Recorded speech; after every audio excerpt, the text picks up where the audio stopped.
अनंतराव पवार गांभीर्यपूर्वक दृढकथन करतो की कायद्याद्वारे स्थापित झाले आहे अशा भारतीय संविधानाबद्दल मी खरी श्रद्धा व निष्ठा बाळगीन।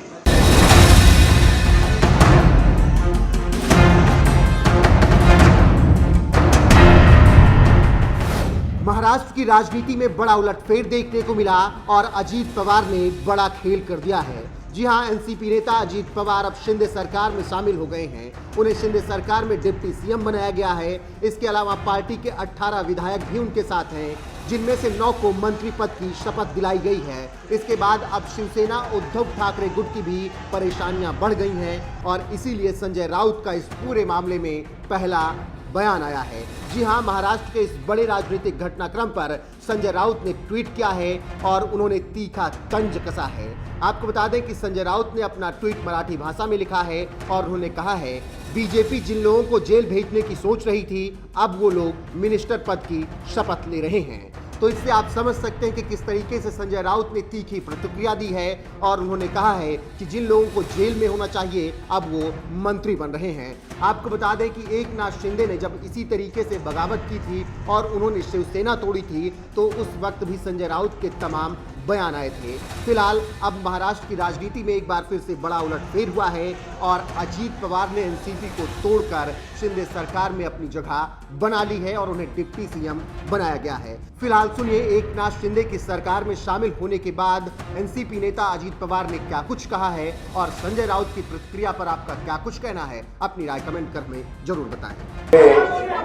आपने अपना भारत देश जब स्वतंत्र हुआ 1947 से, तब से आपने देखा तो कोई एक लीडर के नेतृत्व में देश आगे बढ़ता है। शुरू में अलग था, पंडित जवाहरलाल नेहरू जी के नेतृत्व में देश जब काम कर रहा था, देश में जब ये लोग काम कर रहे थे तो सरदार वल्लभ भाई पटेल, बाकी के जो लोग बहुत से थे, उन्होंने सबने मिलके वो देश चलाया। उसके बाद लाल बहादुर शास्त्री, इनका नेतृत्व आया। उसके बाद इंदिरा जी का नेतृत्व आया।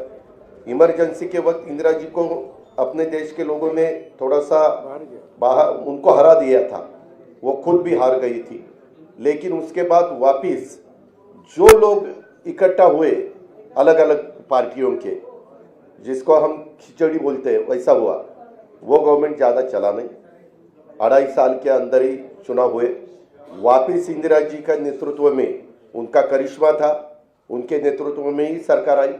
उसके बाद राजीव गांधी के नेतृत्व में सरकार आई और ये सब होने के बाद बहुत सालों के बाद मैं भी मेंबर ऑफ पार्लियामेंट बना 91 में, ये भी 91 में, हम साथ साथ तब एक कांग्रेस थी, कांग्रेस के वे मेंबर ऑफ पार्लियामेंट के नाते हम वहाँ चुनाव जीत के गए थे। तब देखा था बहुत सालों से 1984 के बाद, ठीक तरह से सुनो, 1984 के बाद अपने देश में कोई भी एक ऐसा नेता कि उनके नेतृत्व में देश आगे जा रहा है, ऐसा कभी हुआ नहीं। अलग अलग गुट को एक करके देश को चलाने की कोशिश की गई। लेकिन 9 साल आपने देखे होंगे, उसमें नरेंद्र मोदी साहब का नेतृत्व में आज देश काम कर रहा है। वो बाहर भी पॉपुलर है, यानी अब्रॉड, बाहर अगर कोई भी देश में जाते हैं अपने भारत की तरफ से, तो सब उनको सपोर्ट देते हैं, सब उनको बहुत अच्छा नेतृत्व ऐसे बोलते हैं और ऐसा होते हुए उनका भी काम चालू है।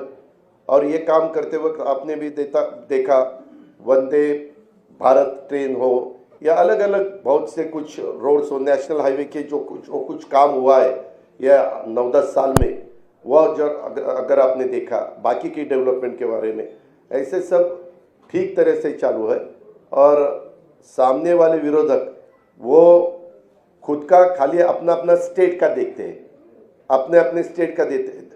एक कोई मुझे लीडर अपोजिशन में दिखाओ कि वो देश का सोचकर देश में काम कर रहा है, ऐसा कहीं दिखाई नहीं देता। और इतना बड़ा पॉपुलेशन होते हुए हमें सबको ऐसा लगा कि नरेंद्र मोदी साहब के नेतृत्व में ही लोकसभा हो या आगे वाले चुनाव हो, वो सहयोगी पार्टी के नाते, जैसे हम इससे पहले कांग्रेस के साथ जाते थे, बीच में हमने शिवसेना के साथ हम 2.5 साल गए, वैसे अभी आगे विधानसभा हो, लोकसभा हो, लोकल बॉडीज का तो चुनाव वहाँ के डिस्ट्रिक्ट के हमारे कार्यकर्ता सोचेंगे, वहाँ के लीडर सोचेंगे कि क्या करना चाहिए क्या नहीं करना चाहिए, लेकिन स्टेट के और देश के जो चुनाव है उसके बारे में हम साथ साथ जाना चाहते हैं, और इसीलिए महाराष्ट्र के डेवलपमेंट के लिए और देश और मजबूत होना चाहिए और आगे जाना चाहिए। जो कुछ आज थोड़े बहुत प्रॉब्लम होते हुए वो सॉल्व करने के लिए भी सबने एकजुट होकर उसका मुकाबला करना चाहिए।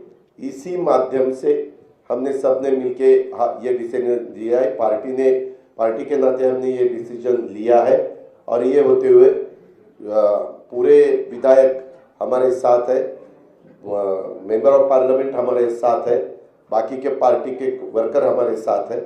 इसीलिए आज मैंने डिप्टी चीफ मिनिस्टरशिप का ओथ ली, बाकी के हमारे सीनियर नेता और नया भी कुछ लोगों को हमने आज तक इस गवर्नमेंट में लेडी को प्रतिनिधित्व नहीं था, आगे शायद वो देंगे, लेकिन हमने वो भी सोचा और यंग जनरेशन को भी हमने कैबिनेट मिनिस्टर के नाते, जैसे पहले मुझे याद है भुजबल साहब के नेतृत्व में हमने जब 99 में चुनाव लड़ा था, तब हम यंग थे, मैं आर पाटिल, दिलीप वैसे पाटिल, जयंत पाटिल, हम सुनील तटकरे, हम सब ये लोगों को मौका मिला था। अभी वैसा ही संजय बंसोड़े हो या अपना आदित्य तटकरे हो या अनिल भाईदास पाटिल हो, ऐसे अलग अलग नए लोगों को भी हमने उसमें शामिल किया गया है, और उसमें ट्राइबल को भी प्रतिनिधित्व मिलना चाहिए, शेड्यूल कास्ट को भी प्रतिनिधित्व मिलना चाहिए, माइनॉरिटी को भी प्रतिनिधित्व मिलना चाहिए, लेडीज को भी प्रतिनिधित्व मिलना चाहिए।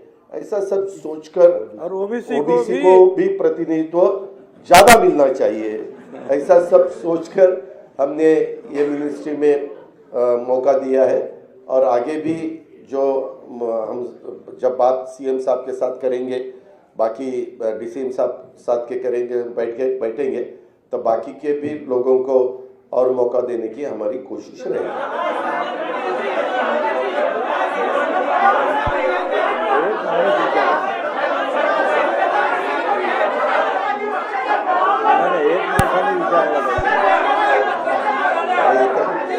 एकाने विचारा ना